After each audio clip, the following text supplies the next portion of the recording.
Hey, this is Julio. Hey, this is Steve. Before the podcast starts, we want to welcome and give you the opportunity to support our ministry by visiting our website at www.bridgemanlaredo.org. Scroll down to the bottom of any page and you'll find the PayPal donate button. Bridge Ministries exists to share the glorious good news of Jesus Christ and to equip people to be transformed by the renewing of their minds. If you would like to help us in our mission of making affordable or free Bibles and Christian books available, and also to check out the orphanage that we support, visit our website.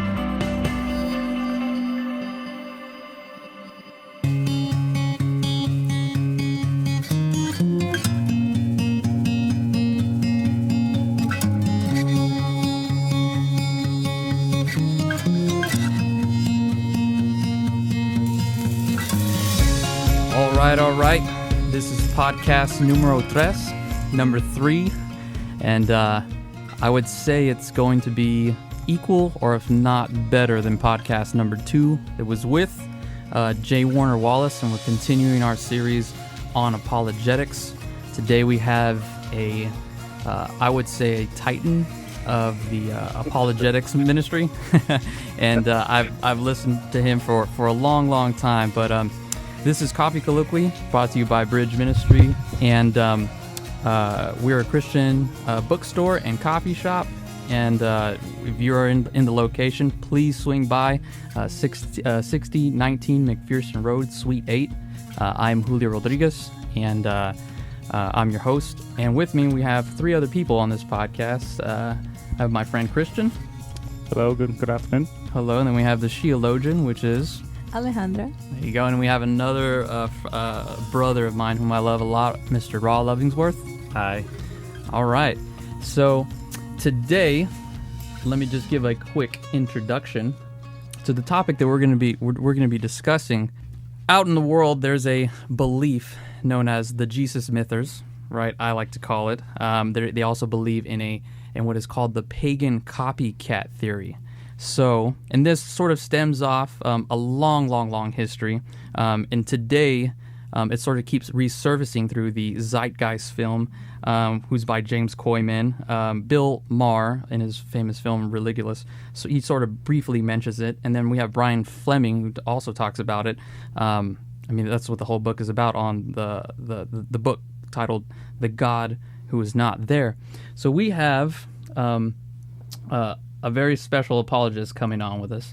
He's debated well-known atheist Richard Carrier on the reliability of the New Testament. He's president of Tecton, which is an education and apologetics ministry. And you could visit and find his material on tectonics.org. The ministry can also be found on YouTube through the channel Tecton TV or tecton.org. He's the author and also co-author of multiple works, including the Misinformation Maelstrom, Christian Answers to This Generation's Questions, Hitler's Christianity, and the book that we're going to be discussing today. So that is Shattering the Christ Myth. And he's the man, he's the legend, and some atheists say he is the myth, but he is this is J.P. Holding. So welcome onto the show, man. Hey, thanks a lot. That's an interesting introduction. Yeah. I'll save that one. Yeah, I'll save that one. You are real, right? You are real, by the way, right? I'm real? I think so. Let me check. Hold on a second. Okay, so we're going to do something here real quick. All right, so in one corner we have the Christians and their facts, and then on the other corner we're going to have the Jesus mythicists, the mythicists, and the pagan copycat theorists with their lies. So let's go ahead and get into it, all right? All right, so my first question to you is, before we start sort of refuting the arguments of the Jesus myth and the pagan copycat theory, I've seen on YouTube, and I'm pretty sure you've seen too, they like to give the genetic fallacy and ad hominem attack on you and sort of like try to deem you uncredible for sort of this material in this book that's in the Shattering Jesus Myth. What would you have to say about that? Well, look, I make no secret of the fact that I'm very flexible on things like this. I can be very scholarly and be very calm, and I can also mix it up quite a bit. Like I believe isn't Dusty Rhodes from Laredo, Texas? Isn't like Dusty Rhodes, the American Dream? I'll do some wrestling now and then too. I can do both sides of it. Yeah. But in the end, when it comes down to it, you better address my arguments. Yeah. And that's what I've got, and they're very deeply documented in books like the one you mentioned. Exactly. Yeah. Because I've noticed that, and we all do it, but I've noticed atheists do it a lot, especially on the internet, which I call pop scholarship. And it's just like, they're always committing an ad hominem, throwing one, the genetic fallacy, which for our listeners who don't know, it's the fallacy that, you judge someone's statement as good or bad or true or false from its origins. So, to say, how would you say, a child molester couldn't teach proper multiplications, the multiplications, of course he can. It's obviously someone who's bad, but they could still have truth. So, anyway, I would just like for you to address that for our listeners. Yeah, sure. Yeah. Sure. So what prompted you and others to write this book, and what has been your experience editing it? Or what was your experience editing it? Okay, the original was published quite a long time ago. I forget the exact year, but at least 7 years ago. Yeah, 2004. At that time, I had not seen a comprehensive book on the subject. The closest was Van Voorst, Jesus Outside the New Testament, but I didn't feel that he, through no fault of his own, he didn't do a complete job of addressing some of the stranger aspects of this argument that Jesus didn't exist. As I don't expect them as scholars to take a lot of this stuff seriously. So I felt something needed to be done specifically to address some of these crazier ideas like you see in Zeitgeist. So at the time, I assembled a team of people who also had interest in the subject, and that's how it got put together. Yeah. Zeitgeist has done a lot of damage. When I was working, when I had my first job, I had a friend. Obviously, they knew I was Christian, and we had agnostics and atheists. And I had someone hand me a DVD, and it was the Zeitgeist film, and it really kind of hurt my kind of put a little rock in my shoe, in my Christian faith. And it's the same for Ra here, right? Well, actually, I became a Christian, and my dad sent me the link to the Zeitgeist video on YouTube. Yeah. But in watching it, there's no documented sources, and prior to that, I've studied Buddhism and Hinduism, and knew that a lot of the stuff in there was, it was false, blatantly false. Yeah. And that's another thing I wanted to ask JP is, are these blatant lies? Just intentional? There's a mix. There's a mix of blatant lies and a mix of half truths. Right. Yeah, some basic facts like Osiris is an Egyptian god. Yeah, obviously. Or it's incomplete. One example that's good is to say, well, Osiris was resurrected from the dead. Well, he came back from the dead, but the process was entirely different than Jewish resurrection. Right. And what they're doing there is they're using the word resurrection in a very general way, not to refer to a specific process known from Judaism in the day of Jesus, but to refer to any reversal of death of any kind whatsoever. And to use that example of Osiris, I like to say he was the Lego god. The Egyptian gods were able to take their bodies apart and put themselves back together with no harm done. They didn't undergo a resurrection. I don't know what you want to call that. More like a reanimation. Yeah. But it's a matter in cases like that. It's a matter of telling a half truth, not telling the whole story about how the processes worked. Oh yeah, and that happens a lot. It's like 30% truth, and 30% truth and 70% lie, and we kind of eat it up wholesale, and so or we don't look into it. So. So I wanted to ask for the how big is the community who subscribes to the Jesus myth and also the Pagan Copycat Theory, and also is there any scholarly individuals who hold to this as well? Okay, well, all right. We have to separate the two. There's a general. There's two camps of this Jesus myth theory, and they don't always overlap. There's the ones who simply say that Jesus didn't exist and there's no evidence for it. And then you have the people who add in the Pagan Copycat Theory, where the idea of the pagan gods is an origin point. And they're often at odds with each other. I would say that we were talking about zeitgeist and whatnot. That's not as popular as it used to be. That's starting to go down a bit. Right. Neither was a very well-known or large community. Neither had any respect within scholarly circles. Okay. I would say that's still pretty much the case, despite what some loud voices may say. Okay.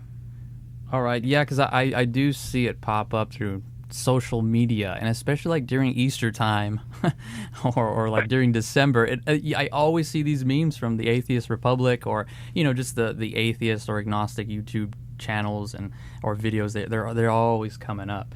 So well, can't come up with anything original. yeah. And that's another question: is why does this keep resurfacing back up over and over again? I think it's because they can't come up with anything better. Yeah, just simple as that. It's really all there is to it, I think. I mean, it was coming up in the 1800s. A lot of this stuff comes from even the 1700s. Mm-hmm. And you can find the same arguments all the way back then, and no one seems to pay attention. And you have to reteach a new generation every time. Yeah. Yes. Yeah. And at the very beginning of your of the book, the introduction, you talked about an individual who rejected Shakespeare and believed that Francis Bacon, right, I believe, wrote the works of how is believing that Jesus is a myth or the Pagan Copycat Theory sort of go hand in hand with that, like the comparison? Okay. Now, for due credit, that was the introduction written by one of my contributors, who is a scholar over in England. But he compares that to people who think that Shakespeare didn't write Shakespeare's works. Mm-hmm. He was saying that there is like a fringe group over there that thinks that it was written by someone else. It could be Francis Bacon, or they may select any one of any number of other people. Mm-hmm. No one accepts them as credible, but they continue to keep coming back. And to that extent, they're a lot like the Jesus myth camp. They just continue to put forward these ideas and again, and no one with any credibility accepts them. All right. So let's. I like that you said that. You really got to separate the Jesus myth and the Pagan Copycat Theory. So let's address the Jesus myth, right? Okay. So what evidence is out there for our listeners? You could give our listeners like the really strong evidence. What's the strongest evidence that Jesus did exist? In my view, the strongest evidence that Jesus existed, aside from the New Testament itself, would have to be a couple of the secular references, and primarily I consider the reference by the Roman historian Tacitus to be the strongest evidence. And the reason for that is that he was widely recognized as the most reliable ancient historian from that period. He was known to be someone who did his homework. He was known to check out things. In the case of Jesus, I think it was common knowledge that Jesus existed and he didn't really have to do any work. But if there was any work that was needed to be done, Tacitus would have done it. Okay. And are there any others? Yes, there is. Josephus is the most commonly referenced. He was somewhat less reliable than Tacitus. He did do research, but not as much in depth. There are questions about his citation because there's questions of whether the text was interpolated, and I do follow the theory that the text was partially interpolated, although I don't think it was intentional. I did not write the chapter for that in that book. Someone else did, but he went into some details analyzing the passages point by point to determine which parts were authentically from Josephus. Okay. So I guess we could go ahead and jump into the Pagan Copycat Theory, and just let's spend the majority of our time already doing that. Could you give our listeners what exactly is the Pagan Copycat Theory, your definition, and also your experience with them? Okay. Well, in summary, it's you find some pagan god. You draw comparisons to this pagan god between Jesus and the pagan god, and you say, "Oh, the idea for Jesus must have come from this pagan god," and that's the copycat. That's where that comes from. Right. And the range of gods that are chosen are just all over the place. You can have them as nearby as Mithras or Dionysus, the Persian and Greek gods. Some people even go so far as to say Quetzalcoatl over there in Mexico was one of the origins for the story of Jesus. That's pretty desperate. I think Mithras is the most common one, and that's one of my favorites, really. Yeah. Because I dug out a lot of information that I don't think anyone else has tried to dig out on Mithras. But they'll find someone like... they'll find a god like that and say, oh, they were crucified, they rose from the dead, they did miracles. And depending on which thing they claim, you'll either find that these claims are either false or that it's a case like I said with Osiris where they redefine the terms in order to draw a parallel. Right. Yeah, so let's go ahead and start kind of debunking. We're definitely not going to get to all of them, but you brought up Mithras, right? Yes. Let's go into that one. Let's go off on it. Absolutely. Let's go off on it. Okay. Wow. Well, yeah, that one, and you've probably seen my video on that one because that was the one where I played like a Jamie from Mythbusters kind of character. We call that video. We call that video the Mithrabuster. Yeah. And my friend Brent Hardaway played Mithra. That was pretty good. So let's just take a couple of examples from that. They say that he was born of a virgin, and I looked into that, and what you find is, okay, he was born out of a rock. Now, the rock's a virgin. Yeah. So is my grass. Yeah, so is your grass, so is the chair you're sitting on, and so on, that kind of thing. That's an example of a reinterpretation or not telling the whole truth. Mm-hmm. Then there's one that says he was buried in a tomb and rose again after 3 days. That's an example of an outright falsehood because he never even died. Yeah. There's absolutely no death of Mithras whatsoever. You got some obscure ones that you really have to dig to find out about. There's a fellow who's quoted as saying that 1 Corinthians 10:4 is identical to what's found in the Mithraic scriptures, except it uses the name Mithra instead of Christ. Mm-hmm. Problem with that is we don't have any Mithraic scriptures. There are none left. We don't have any copies left. We don't even know if there were any. Yeah. So, these things range, again, from redefinitions to outright lies. Yeah. But I had to dig out some very obscure books on Mithra that most people wouldn't even know exist in order to find some of this information. Okay, great. Yeah. And is there any more claims? Because I have a list here. Some people claim he had 12 disciples, Mithras. Yeah. Oh, yeah. I got the list in front of me here. There's like 16 of these things I think I dealt with. Yeah. How about you pick a couple of them, maybe some of the most important ones, and kind of go through that. Okay. The 12 Companions one is a good one. With that one, there's a picture of Mithras surrounded by the 12 signs of the zodiac. And some of these people say, oh, those are disciples. No, they're not. Mithra isn't teaching those. He's not in a disciple-teacher relationship with the 12 points of the zodiac. That's not the same thing. If the reason Jesus had 12 disciples is to mirror the 12 tribes of Israel, that's not the same thing. Another example, here's a good one. Now, Mithra's followers were promised immortality. All right, yeah, that's true, but that's a commonplace of every religion worldwide. So you can't appeal to that as a commonality. That doesn't mean anything. Right. They say the same of the claim that both perform miracles. Well, what God worth his salt wouldn't? Mm-hmm. And they're not going to be gods unless they perform miracles. I don't know of any gods that don't perform miracles. Yeah. And I have another one here. He was buried in a tomb, and after 3 days, he rose again. Right. Like I said, he didn't die. So they're not going to bury him in a tomb if he didn't die. Yeah. Okay, yeah, I see it. Ross got a question here. Hi, Mr. Holding. I want to thank you for your time. I'm wondering, is there any evidence that Mithras or Mithras was actually a real person? Or, I mean, as well as like Krishna, because from what I think, Krishna isn't even considered a real person per se, or I don't know if there's actually any documentation, but we know from ancient sources that Jesus was a real person. Okay, for Mithras, I never found any suggestion that he was a real person or ever thought to be a real person. Okay. Mm-hmm. some of the historians today, like Tacitus, would hypothesize that some of these gods were human beings at some distant point in the past. Okay. I don't think Mithras was one of those. I never saw anything related to that. For Krishna, I did see some speculation that he was based on a historical figure, but if so, he was so far back that there's nothing left of that to show it one way or the other. Okay, right. And then on the topic of Mithras too, he was called the Good Shepherd, the way, the truth, and the light, and also a Savior and Redeemer, and gave salvation.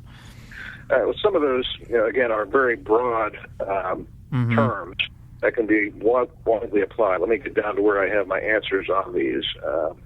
Okay, the Good Shepherd. As far as I could find on that, the only thing, there were three titles there: Good Shepherd, Lamb, and Lion. The only thing I could find on that was that the lion was regarded as Mithras' totem animal. That's the only association I could find for that.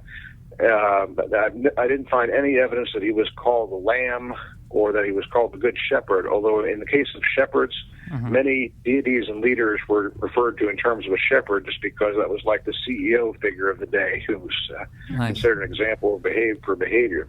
Yeah. One thing I like to say about the lion thing, even though they both may have the lion, it's not like Christians or the followers of Mithra are supposed to say, "Oh, we can't use lions. The other guys had it already." The comparison I like to use is both Exxon and Frosted Flakes use a tiger, and it's like, are you going to say that one borrowed from? Are you going to say one borrowed from the other? No, and that's kind of funny because there actually was a lawsuit between the two companies over the use of a tiger. Wow. But neither of them were saying that it was directly borrowed from the other. They just said, "Hey, you should look out for this because we were already using the tiger." Right. Yeah. That's interesting. That actually brings up a point. In qualitative and quantitative studies and analysis, one of the golden rules is correlation does not equal causation. Yes. Yeah. That's exactly it. Yeah. Exactly. Yeah. That's right on the money. Christian's got a question? Oh, hello, Mr. Holding. I have Hello. a question. The Christ Myth theory, it's very considered, especially on the scholarly level, to be fringe. Like even Bart Ehrman has commented on this, that, there's just nobody in any related field, biblical studies, ancient history, that, holds to this theory. But there's very few scholars who do have credentials, specifically Dr. Robert Price and Dr. Richard Carrier. And what they both seem to hold to is this idea that Paul never saw Jesus as a real person, but in fact as a celestial being. And I've seen this, obviously this was originally thought up by Earl Doherty, I believe. But I was wondering if you could comment on this, like what is this? This is very prevalent in the Christ Myth camp, and I was wondering if you can explain this and rebut this. Yeah. Okay. Yeah. That's the part that does not deal with the pagan copycats. That's the other camp I was talking about. Yeah. Right. It does come from Earl Doherty, although G.A. Wells was known to make similar claims before that. Again, you're like you said, it all boils down to Paul doesn't mention certain details about Jesus' life, and I've answered that generally by noting that in the social world of the Bible, they were what is called a high context society, and what it boils down to is, unlike people in America, which is a low context society, they did not tend to babble on about details that people already knew. They took for granted that you knew a lot of things. In the case of Paul's letters, we have to remember that all of his letters were written to people who had been Christians for 10, 15, 20 years. So he's not going to be repeating basic doctrines or basic facts of information like where Jesus was born, unless there's some question that's raised about it. So here what we have to picture this. Paul comes and sees these people, and it's at that time when he first meets them that they're going to hear all the details like Jesus was born in Bethlehem, he was raised in Nazareth, and so on. All right? 20 years later, when he's writing 1 Corinthians, why in the world is he going to be mentioning that? Okay? I mean, this is stuff that they've known for a long time. And unless someone comes up with something, oh, wait a minute, I've got information that he was born in Buffalo or whatever, then maybe he might say, okay, yeah, he was born in Nazareth. Don't be giving me that. But unless there was a reason for them to do that, especially in a high context society, you're not going to see the details there. This is stuff that's much later in educational stage of the Christians that Paul is writing to. Yeah.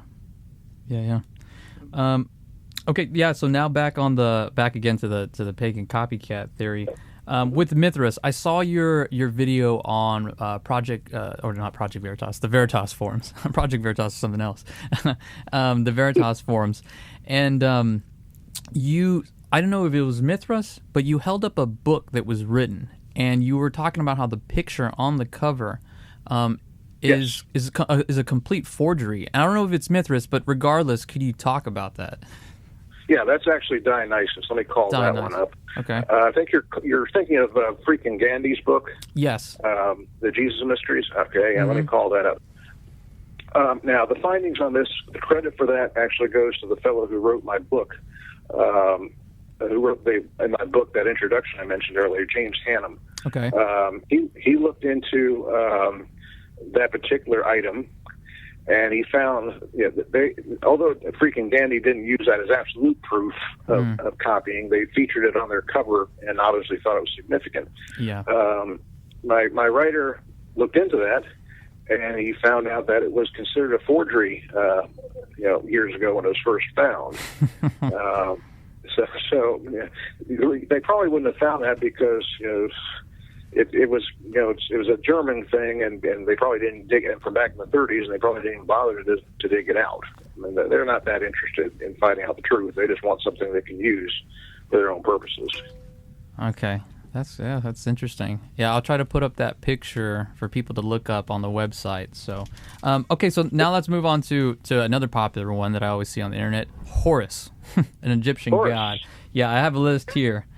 He was born of a virgin, also, December 21st. His birth was announced by, the star in the east, and was attended by the three wise men, right? So those are the first two. So, yeah, go ahead and tackle that one.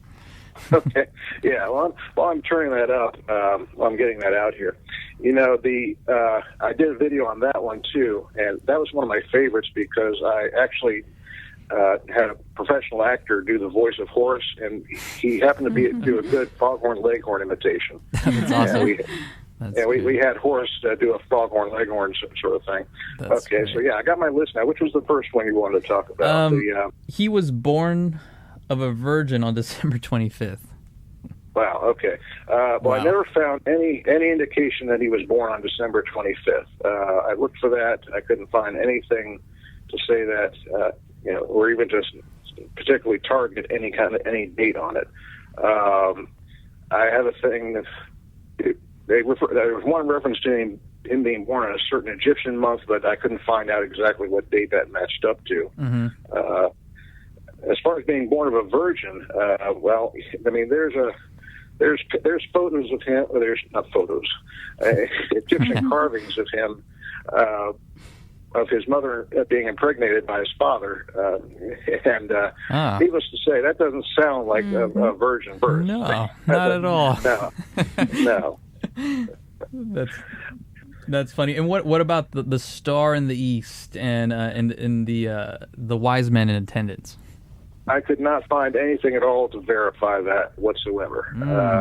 There's a lot of literature out there, and one of the characteristics of this camp is they never give a source.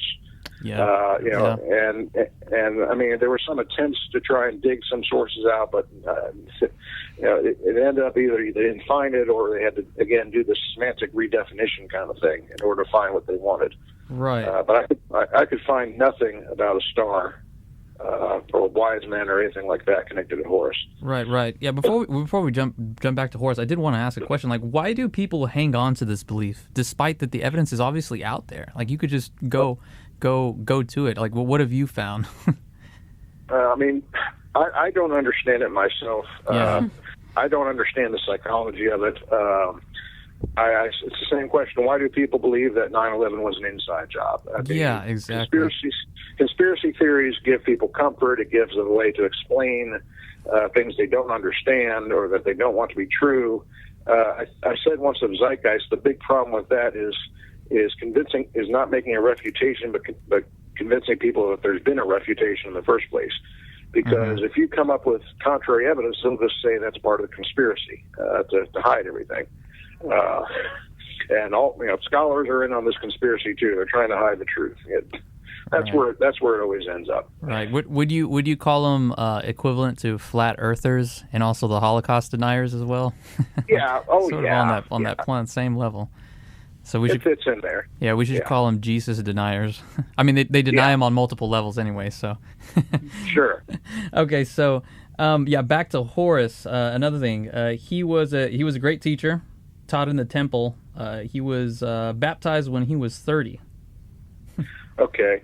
As far as being a teacher in the temple, I couldn't find anything on that offhand. Now I have some other references I would have to check if we had more time, but in general, I couldn't find anything to verify that. The baptism thing, I'm trying to remember now. It's been the last time I looked at it. There was some indication that I believe he crossed a river. I would have to go look that up. If you give me a moment, I know exactly where to find it. Yeah, sure. But again, these are all things that I found that were redefined to mean something else. Let me go ahead and look at this. And for our listeners, we gotta go visit tecton.org, and you could find Tectonics. Tectonics. My bad. Yeah, you don't want tecton.org because if you go there, what you'll get is you'll get a guy in Greece who builds houses. Oh, yeah, and you can visit Tectonics, the YouTube channel at what is it, Tecton TV? Right, Tecton TV. All right. Yeah. Okay, here we go. Yeah. And finding Anup the baptizer. Okay, yeah. The idea is that he was baptized by someone named Anup, which is another name for the Egyptian deity Anubis. Okay. Okay. And let's see. One of the points I made on this, water is the universal solvent, and it's often used as a symbol of purity. So, looking down here, I mean, there seems to have been some kind of thing about water, really related to purity, but you're not talking about a ritual like baptism. You're not talking about anything that was connected to the way the Jews. The Jews were doing baptisms before Christians. Yeah. And there was a purification ritual that Anubis did that was part of mummification. Mm-hmm. And that's where one of these people tried to make a connection. But that's not even close. Yeah. You can't draw a parallel between the baptism ritual of Judaism and Christianity and say that's anything like mummification. Right. How much more time do you have, JP? Okay, let's say about 5 or 10 minutes. 5 or 10 minutes. Okay, so let's go ahead and tackle another one. He was the fisher of men. Fisher of men. Okay, let me see if I can find my material on that. I mean, it's just crazy that we got to go through this nonsense. It is.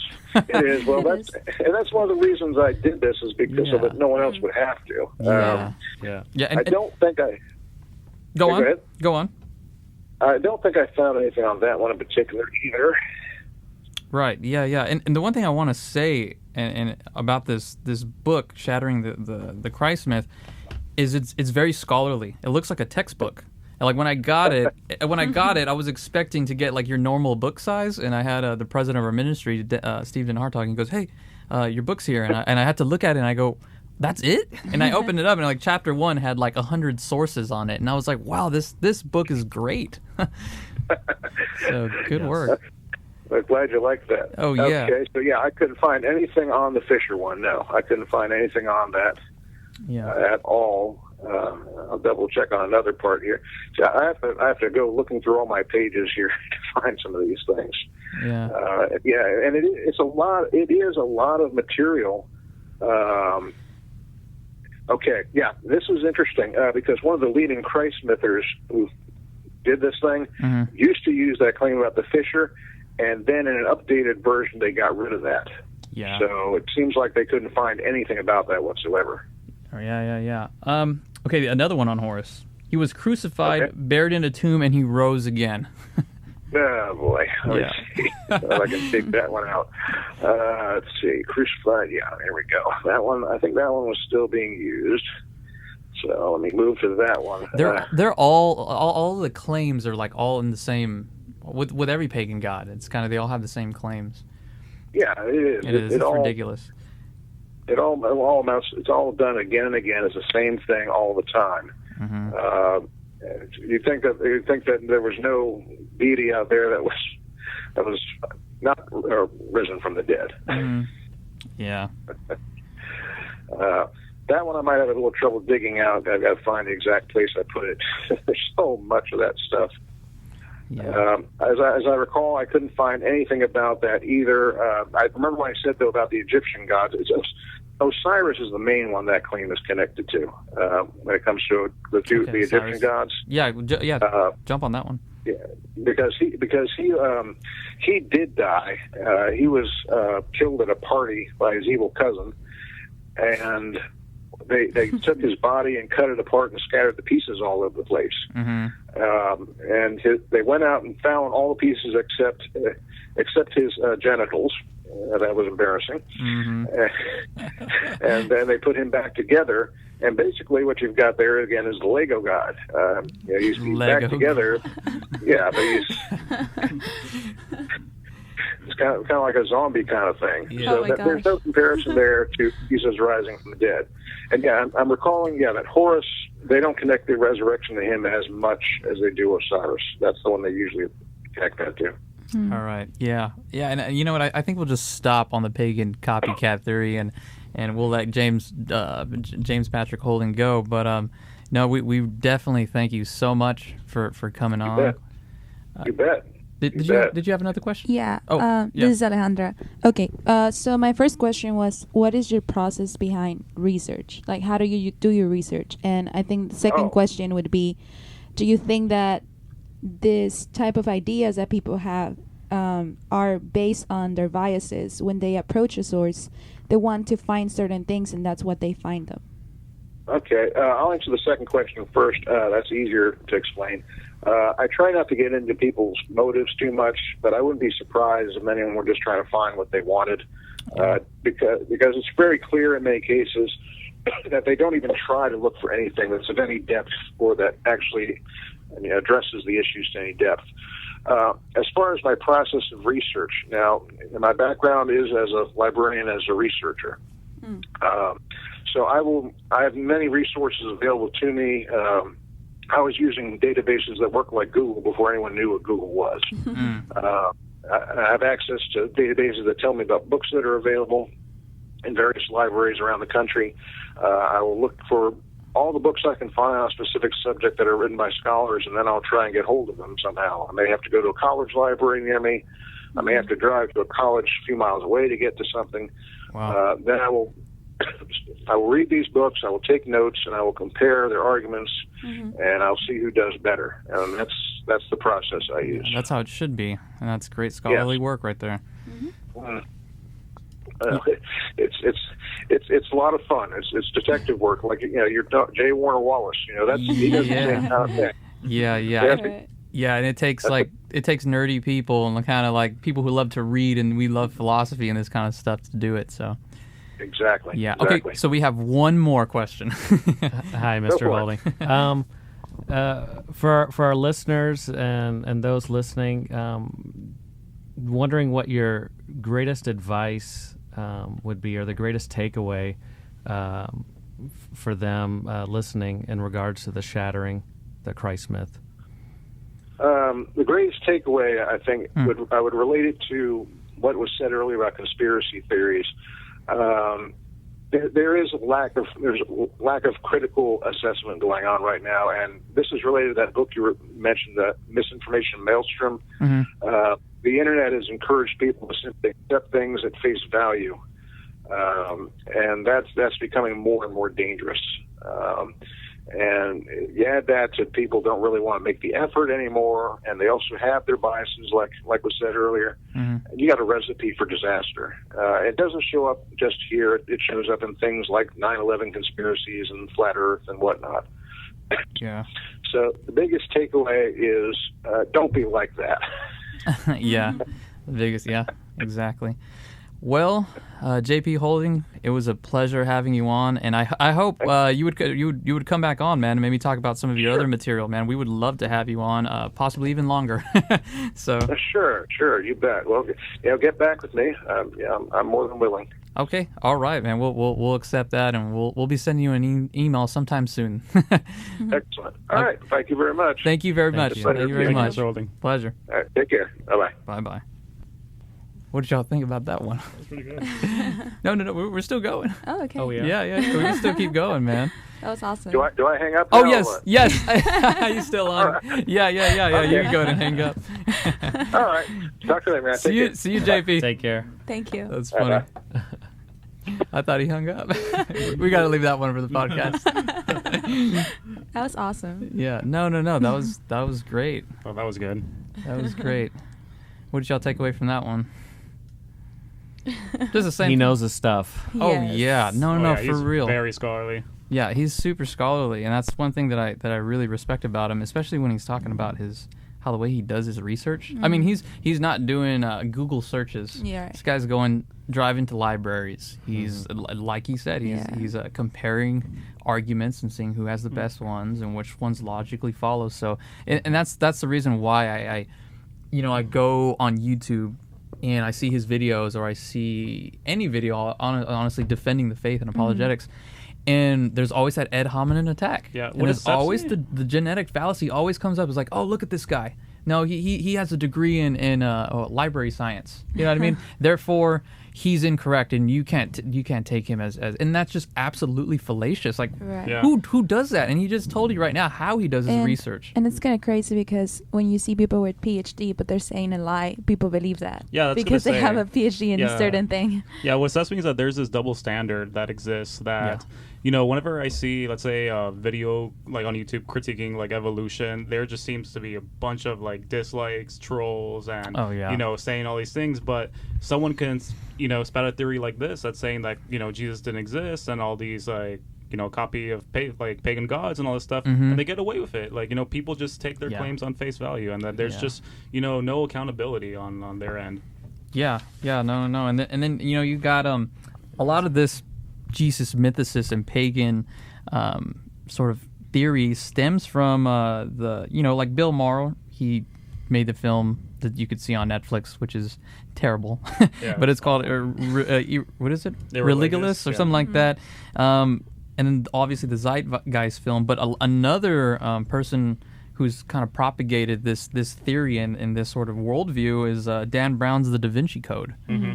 Yeah, Right. just a lot of like fiction, just this whole idea that the Council of Nicaea had something to do with the canon, and that is just completely false. And people actually believe that. Yeah, and it's like, it's Hollywood, it's fake, there's no truth to it.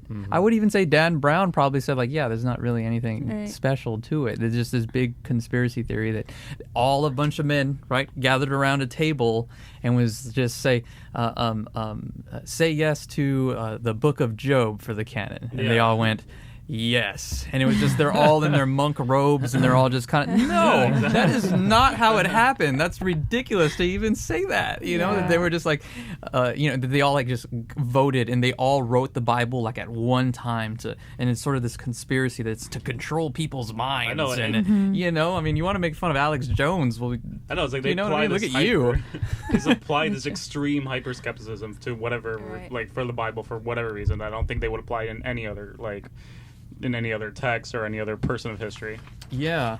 I think something that's very important about this book is the fact that it gives you the footnotes, endnotes, like the sources that they're visiting, so you could go and actually like have that evaluation of sources by yourself, which is an important thing to do, because there's a lot of good Christian authors out there, but they don't put these things, and you're like, how? Even I become critical with even Christian books. Like, I don't take everything that I get. So sometimes I'm reading something, it's like, there's nothing that actually proves this other than when there's Bible references to it. Right. So I think the important thing about this book is that it does take you and helps you to increase in the knowledge of these things and judge the sources by yourself and see, okay, they're not just saying this because they want to defend Christianity, but actually these are facts.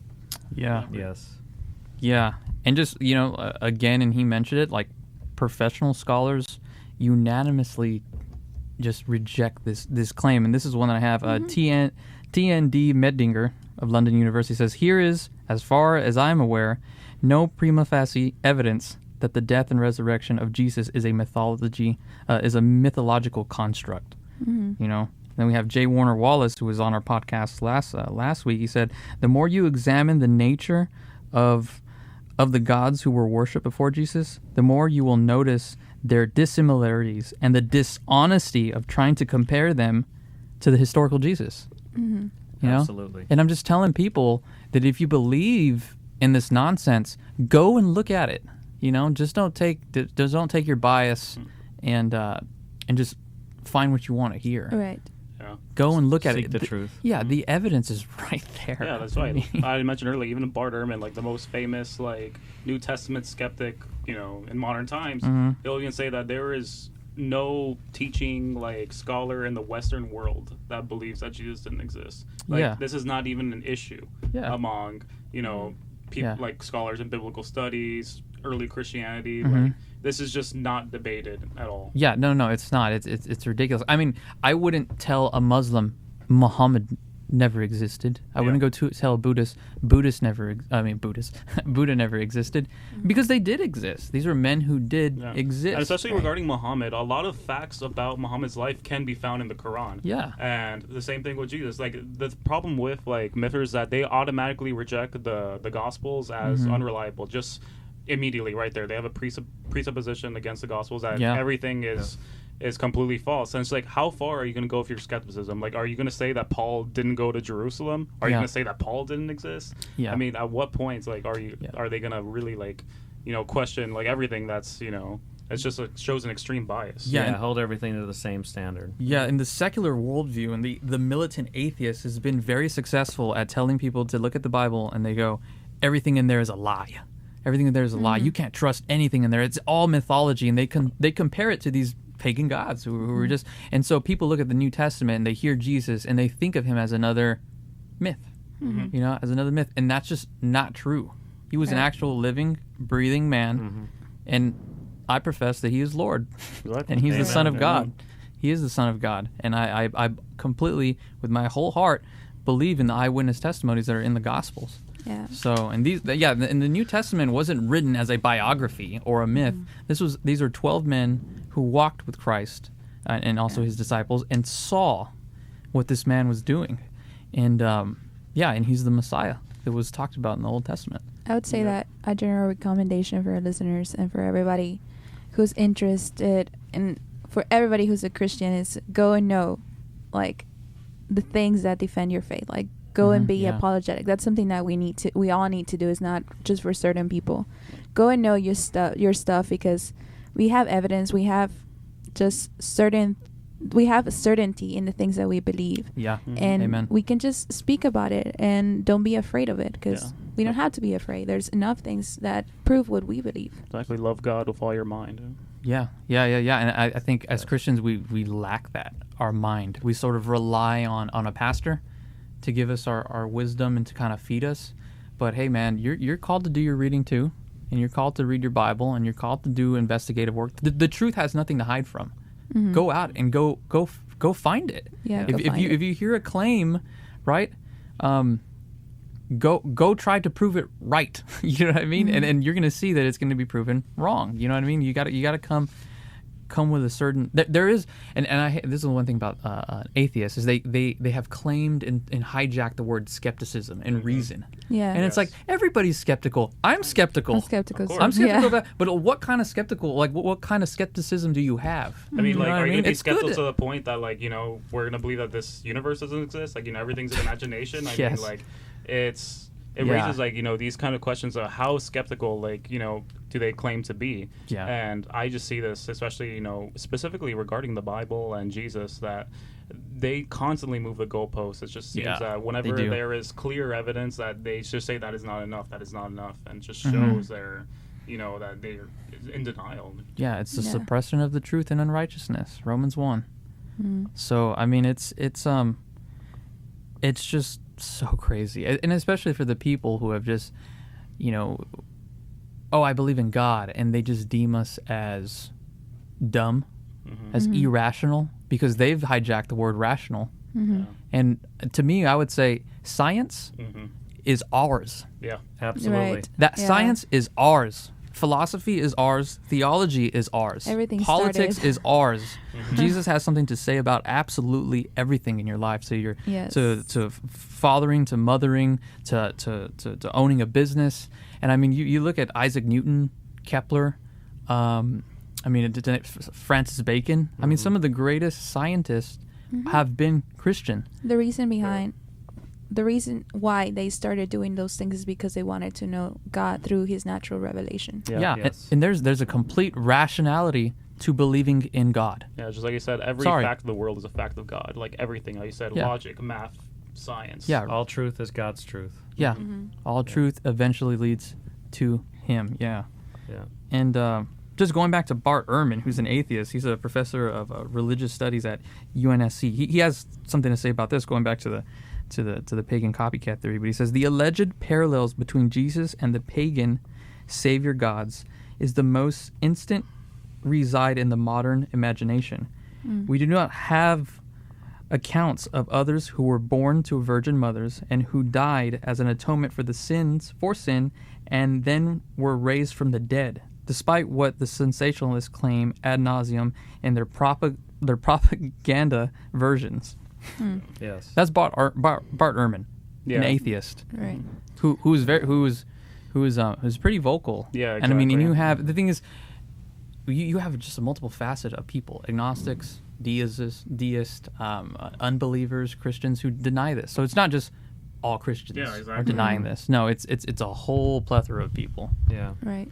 And I wanted to add on what Mr. Holding talked about in terms of ancient sources. He mentioned Tacitus and Josephus, but as Christians, there are numerous sources outside of the New Testament, Greco-Roman ancient sources, that confirm that Christ was a real person, that he was crucified, that there were Christians who followed him.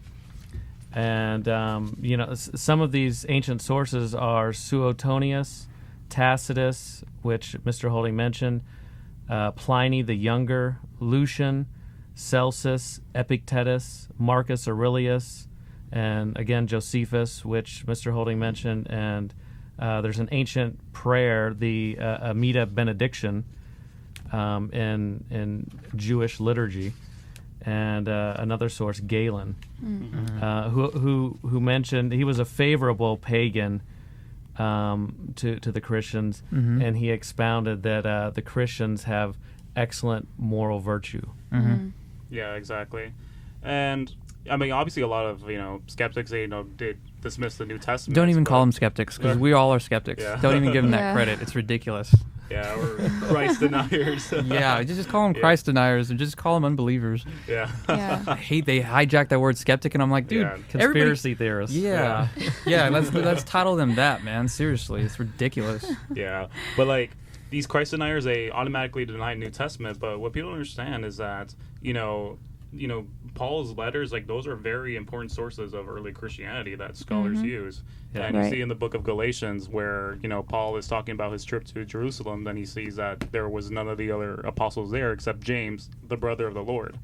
Now that's very important because in that text, like he's not making a point. Like it's just something that's just random. He's not Yeah. even proving a point. Like it's just like I were to say, oh yeah, like I'm just hanging out with like Julio, just my friend, like just something that's just very like not proving a point, and that's very important because Paul is already presupposing that to who he's talking about, that they already know who he's talking about. Yes. Right. So, Yeah. it's just very odd for someone who's not real to have a brother, an actual sibling. Yeah, Exactly. And in the Gospel of Mark, chapter 6, at the beginning of the chapter, it talks about, people coming to Jesus and saying, oh, his brothers are with us, James being one of them. Yeah. So, I mean, Yeah, and I believe in Josephus's writings, if I'm correct, he writes about when they killed James. I believe when Yeah. they threw him off the Yes. temple, Yeah. and they actually referred to him as Jesus' brother.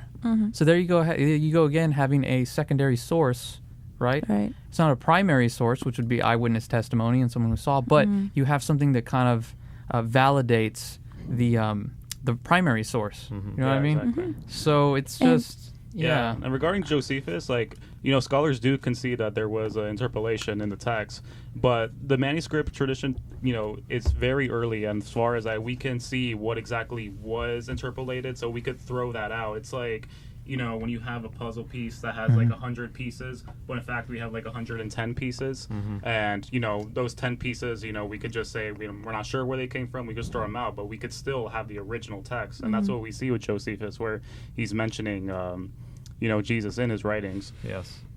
And the other thing is that if we would say that Jesus was a myth, and that let's say that someone just came out with Jesus 200 years after the supposed same date that he existed, would be kind of crazy, because there's historical sources of the first believers and what they lived. So you're totally ignoring that they were people living for Christ in the Roman Empire, and that their sources, their letters to the governors of certain parts of Rome, and saying these people don't want to sacrifice to the pagan idols.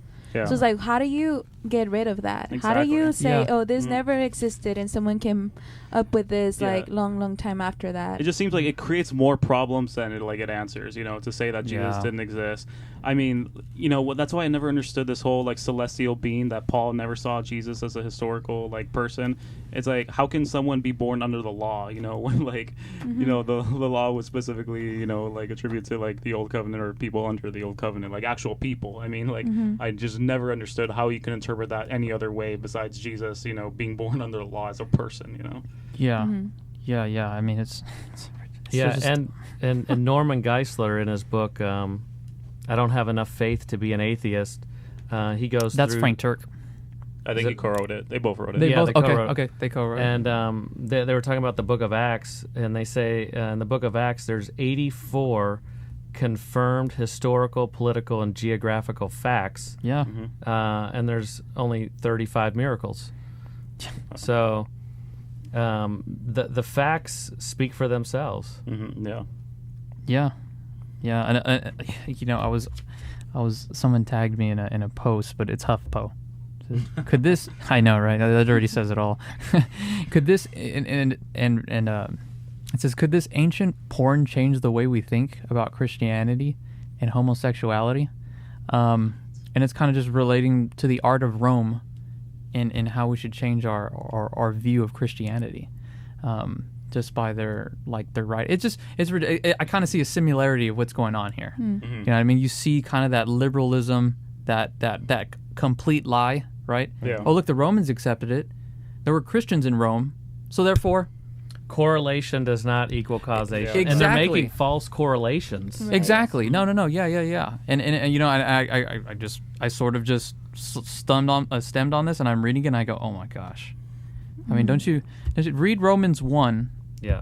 Please, somebody go to read Romans 1. Christians, the act of homosexuality has always throughout the Bible been 1 Corinthians. Yeah. I mean, you can name a bunch. So just don't say since the Romans accepted it, therefore Christianity should change, because our the apostles and the disciples, Jesus himself, and all throughout the Bible, I'm just kind of making a similarity here, that again we have something on HuffPo that's coming out, and it's being snuck in. You know what I mean?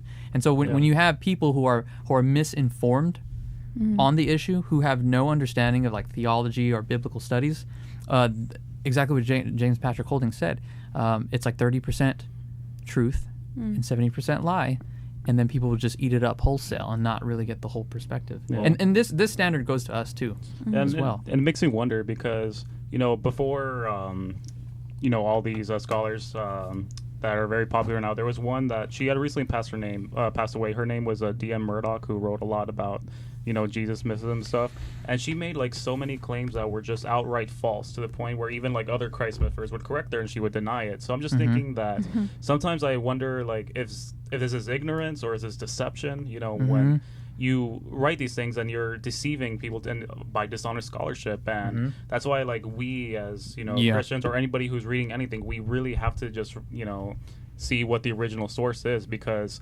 someone who's very weak in the faith, like, or is just, maybe like wants to be a Christian, like he reads these things and like he just believes it on face value. That's why it's very important to like verify these sources. Yeah, absolutely. Yeah, me and Christian have talked about the debate with Dr. James White and Dan Barker. Yeah.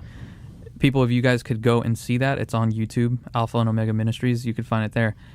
But in the opening of Dr. James White's speech, he starts quoting, because the debate is literally on this topic, on the Jesus myth and the pagan copycat theory.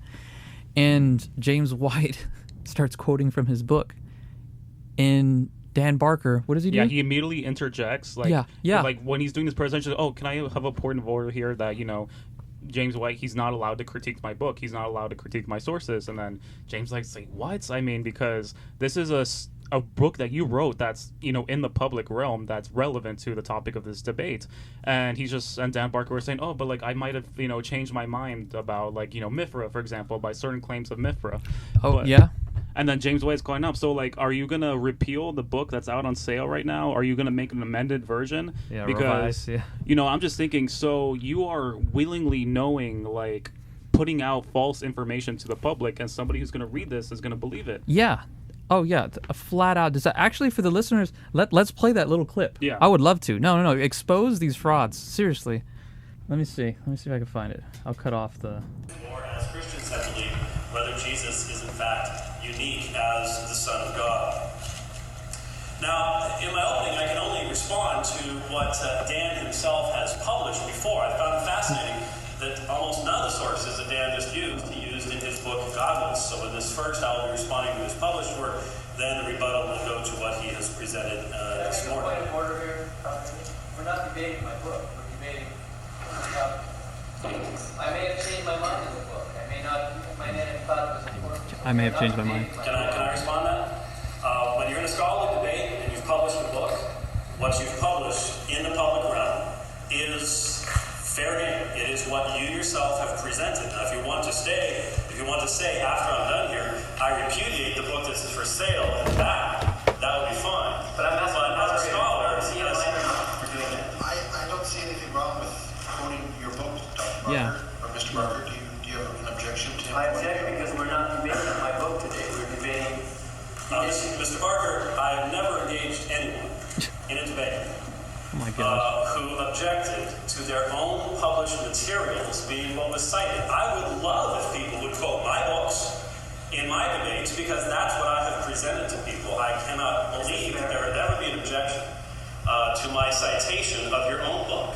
I can't imagine. Did you address this subject in your book? Is there not an entire section on this subject?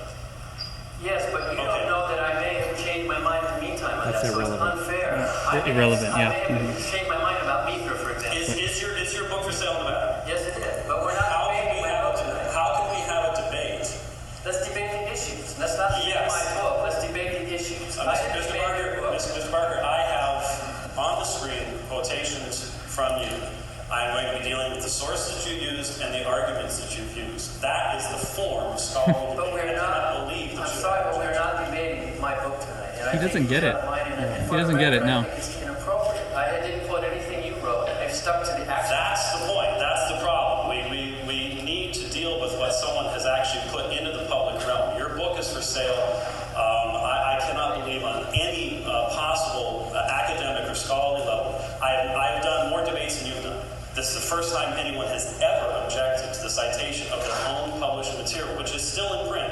If you had pulled it out and repudiated it, that would be one thing. Are you going to do that? The moderator has already spoken. All right. I think it's reasonable then to use a source that is available on the topic, isn't it? In your mind? It's just... If there's something out there, It's insane. or not. This is a presentation that I've put together, and if... So... Seriously, how embarrassing. We'll go and talk. I mean, we can go off of that. He then later goes and says, like, isn't your book on sale? Is it on sale on the show? So, it's Because for me, the honest thing would do is just make an amended version and saying that, hey, this is all like false, or this isn't true, because it just shows like dishonesty. And go see the debate, guys. Go watch it. Yes, and saying oh, I may have changed my view. He didn't say he did. Yeah. So it's Yeah. deception. Anyway, guys, I don't know. Do we have anything else to say? I mean, I could go on and on and on so and can on I. about this, man. It's just so Praise much. God. We're already hitting the top of the hour for sure. All right. But Just study. yeah, A lot. Know your sources. Yeah, I recommend, and this goes for Christians as well. There's a lot of Christians who will make claims, but you have to realize that when you make a claim, the burden of proof is on you. Right. So you have to provide evidence to your claim. So Yeah. that's the rule of thumb for everybody, Yeah. you know? And that's both to unbelievers and believers, and let's hold to a higher standard in the realm of debate. Exactly. And leave this pop culture scholarship that's on social media, and let's actually learn how to cite. Let's actually do research. Right. And as a Christian, worship. It says in Luke, love your God with all your heart, your soul, your body, strength, and a mind. So don't rely on a pastor or a certain kind of book for your knowledge. Go and do the research. Yeah. Go and compare sources. Yeah. Don't believe just one source says because Yeah. they are supposedly scholarly. Yeah. Yeah. Just go and check. Another thing too, don't be afraid to go listen to the atheists as well. Right. Yeah. I was absolutely terrified when I was first beginning, and now I could sit down and listen to all the four horsemen, Exactly. Hitchens and whatever in a round table, and I just laugh. Yeah. I laugh at their argumentation. So ultimately, Yeah. we have the advantage of being right. Yeah, and then go look at the debate with Prager, Dennis Prager versus Sam Harris. Sam Harris knows his place. He does. He does. He's not all puffy and stuff. The atheist worldview is tempest in a teapot. That's nothing to be scared of. So the moment you start actually going into it, you're going to notice, wow, there's nothing really scared to be, really anything to be scared of. There's actual philosophical and reasonable answers for what we believe. And I just encourage the Christian to go out and know it. Can I read a little section of scripture? This is in 2 Peter chapter 1, verse 5 through 9. It says, "But also for this very reason, giving all diligence, add to your faith virtue, to virtue knowledge, to knowledge self-control, to self-control perseverance, to perseverance godliness, to godliness brotherly kindness, and to brotherly kindness love. For if these are yours and abound, you will be neither barren nor unfruitful in the knowledge of our Lord Jesus Christ. For he who lacks these things is short-sighted even to blindness, and has forgotten that he was cleansed from his old sins." And let me also read verse 10. "Therefore, brethren, be even more diligent to make your call and election sure. For if you do these things, you will never stumble." Yeah. So we're Amen. commanded to pursue knowledge. Right. Yeah. Exactly. Yeah, I got another verse. Let me see if I could find it on my Bible. It's Colossians 2, verse, where is it? I think it's 1, but I'm going to start here. "So that their hearts may be encouraged, being knit together in love and attaining to all riches and the full assurance of understanding, to the knowledge of the mystery of God, both of the Father and Christ, in whom all the hidden treasures and wisdom and knowledge are hidden in." You know what I mean? And that's it. And then it goes on to continue later. It goes, "Beware lest anyone cheat you through philosophy and empty deceit, according to the tradition of men, according to the basic principles of the world, and not according to Christ." So you could find that one. I would encourage everyone to go Empty read Colossians deceit. 2. So we're going to go ahead and end this podcast, but it was a fun one, man. Oh, absolutely. I love coming together and talking about this stuff. We're Bridge Ministries. You could swing by whenever you feel like. We have the copy of Shattering the Christ Myth by James Patrick Holding. Again, we're here 1619 McPherson Road, Suite 8. We're in Laredo, Texas. And we'd appreciate donations. You could go to our website at www.bridgemanlaredo.org, and if you scroll down, there's a little PayPal button, and anything would be much appreciated. This lets us do exactly what we're doing here. Any donations and support. We also help out an orphanage in Mexico. So your money is going to it's being used to forward the kingdom of God. So, and you could find the Shattering the Christ Myth here at Bridge. come pick it up. And again, go visit James Patrick Holding at tectonics.org. But until the next one, love your God with all your heart, strength, soul, heart, and mind, and love your neighbor as you love yourself. We will see you on the next one.